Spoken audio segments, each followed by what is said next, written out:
Donc, du religieux, le curé prêchait forcément allemand. Voilà autre chose. Strictement interdit de parler français à la maison. Surtout dans le ménage de l'instituteur. Ça serait su, mon père allait à Dachau, il était pendu. Nous avions pendant 2 années 2 institutrices de Vienne, en Autriche, qui venaient donc en Moselle, probablement pour nous germaniser, pour nous apprendre à dire Heil Hitler, le salut hitlérien. Ces institutrices, donc, on fait venir donc, des jouets de la part des Viennoises. Et je me souviens avoir eu un livre d'une Viennoise sur les Hitlerjugend, les jeunesses hitlériennes, vous voyez. J'étais au lycée de Saint-Tropez, on hissait tous les matins le drapeau avec la croix gammée et il fallait faire le salut. Alors, wir grüßen unser Führer. Nous saluons notre Führer. Alors nous, on criait « 3 Liter » avec conviction, il est très fort. 3 Liter, 3 litres, des mêmes intonations.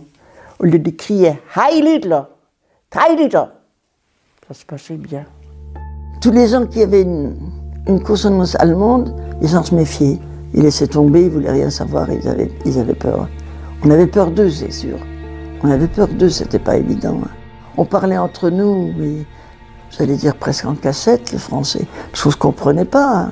On aurait dû parler à la voisine en allemand du jour au lendemain. Elle ne savait pas plus l'allemand que vous, alors... Même les sœurs, elles avaient peur. Les sœurs qui existaient, les sœurs de Sainte-Chrétienne, elles avaient très peur, elles nous faisaient prier en allemand.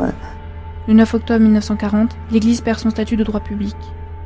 Le lendemain, les nazis suppriment toutes les associations, notamment celles à caractère confessionnel. À partir du 15 octobre 1940, l'État allemand ne participe plus aux frais de fonctionnement et de personnel de l'Église catholique.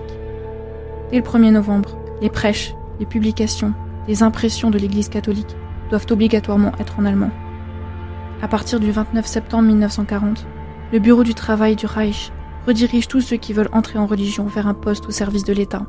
Nous étions une famille très pratiquante et j'avais un frère qui voulait devenir prêtre.